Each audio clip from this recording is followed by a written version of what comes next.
비문학을 누가 들어가서 바로 읽고 풉니까? 알고 들어가는 거지.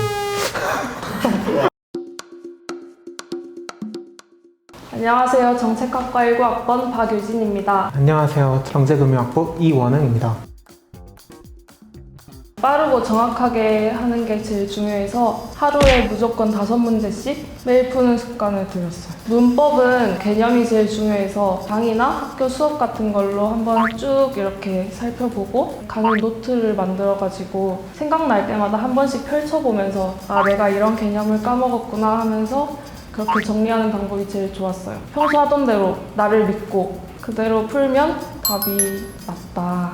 EBS에서 나오는 수능 연계교재 적어도 한 번은 다 해야 되고요. 15분 단위로 끊어서 안에 무조건 풀 수 있도록 하루에 한 번씩 정도 연습하면은 생각보다 시간이 빨리 단축돼요. 물론 여기서 중요한 거는 그냥 풀고 난 틀렸다고 넘어가면 안 돼요.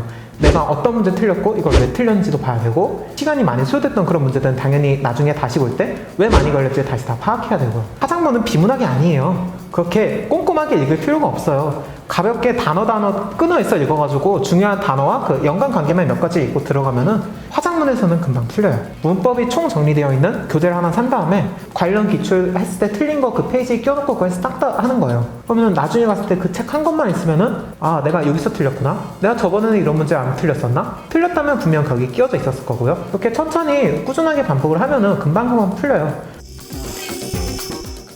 문학은 수능 특강, 수능 완성 열심히 보셔야죠. 다 정리되어 있는 책이 시중에 아마 있을 거예요. 그 책을 사서 전부 다 공부하는 건 미친 짓이죠. 특히 시가 이게 부각되겠죠. 유형별로 묶어서 공부해주세요. 그게 아마 제일 빠를 겁니다. 시들은 결국 시대상에 따라서 비슷한 거를 띄고 있잖아요. 또 시인에 따라서 또 비슷한 걸 띄고 있고 그런 거는 단어 몇 개 보고 유형별로 묶으면 적어도 빠르게 해석을 할 수 있을 거라 생각하거든요. 문학은 다양한 작품들을 많이 접하는 게 좋다고 생각하는데 하루에 5문제씩 꼭 풀었거든요. 그래서 문학 정리 노트도 따로 만들었어요. 이 주제는 무엇이고 특징은 무엇이고 표현 기법이 어떻게 됐다. 그냥 얘는 이렇게 생각하구나 난 이렇게 생각해야지라고 하는 건 읽은 게 아니에요. 제가 정말 고생 많이 했어요. 그것 때문에 지문에다가 이렇게 네모칸 쳐놓고 이렇게 했을 때 이게 나왔다.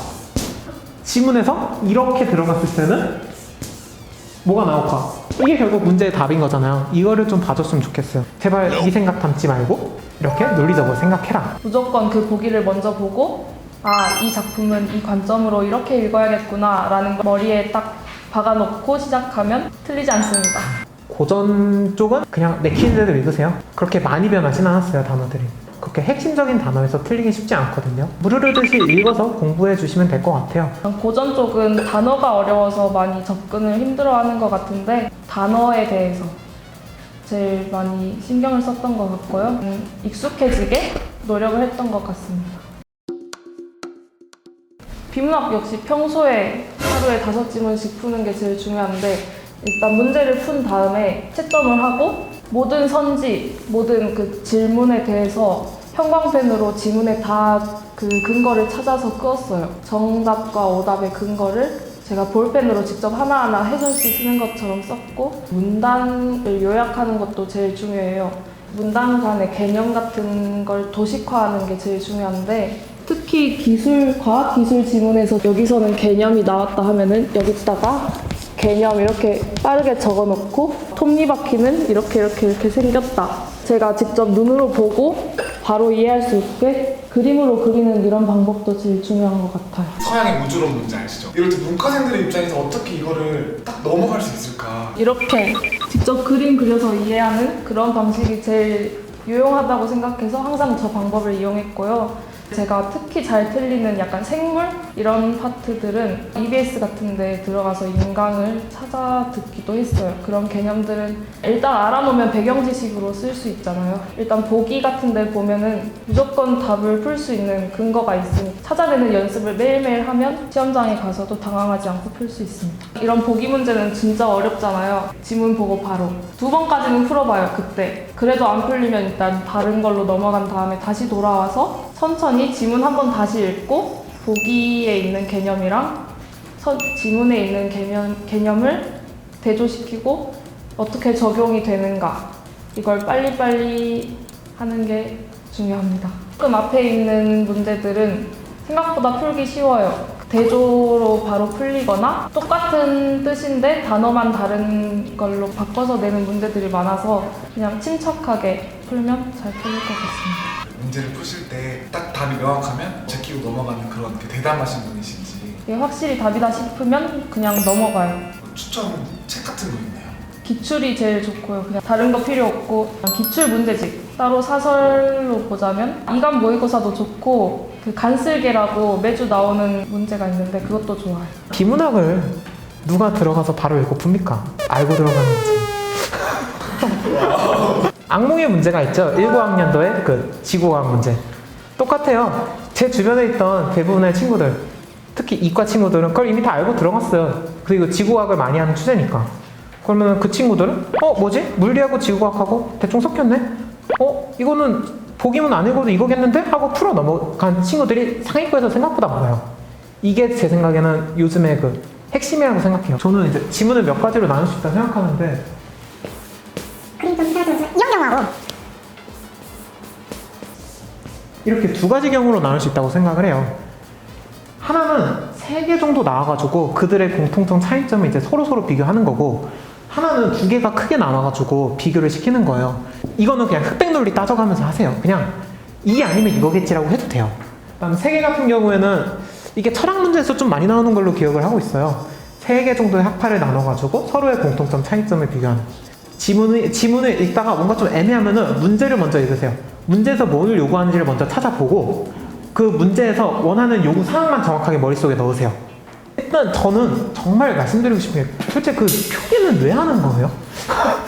저는 모의고사건 수능이건 표기 거의 안 돼 있어요. 어차피 그렇게 다 쳐버릴 거면은 중요한 걸 제대로 걸러내지도 못했다는 건데 굳이 그렇게 할 필요가 있을까요? 제일 중요한 거는 전 정의가 뭔지, 정의를 어떻게 내리는지 지문에서 봐야 된다고 생각을 하거든요. 뭐뭐는 뭐뭐다 라고 하는 문장이 분명히 있어요. 과학 지문에서 특히 그게 제일 핵심인 것 같아요. 뭐뭐는 뭐뭐다 하고 다만 하고 이런 식으로 좀 꼬는 문제들 있잖아요. 예외 상황을 설명하는 거. 수책 거기다가 밑줄을 그으세요. 그거는 뒤에서 문제에 무조건 나옵니다. 40번에 5번 지문? 경제 지문 같은 경우에도 뭐뭐가 제외되었다라는 식으로 뭔가 특정한 변화가 있었잖아요. 이런 지문이 제일 중요한 거예요. 바젤 3 협약에서 그 뭐뭐가 제외되었다는 걸로 인해서 이게 틀린 거가 된단 말이에요. 이런 걸 좀 짚고 넘어가줬으면 좋겠어요. 그래서 진짜 말씀드리고 싶은 거는 얼마나 많은 글을 읽고 핵심을 찾을 수 있는 법을 배웠냐. 저는 없어요. 그냥 일단은 쭉 가요. 1분 안에 안 풀리는 문제는 바로 넘어가세요. 한번 대입해보고 뭐야 이거 왜 막히지? 이거 내가 제대로 안 읽었나? 해서 읽고 나서도 모르겠으면 넘기란 뜻이에요.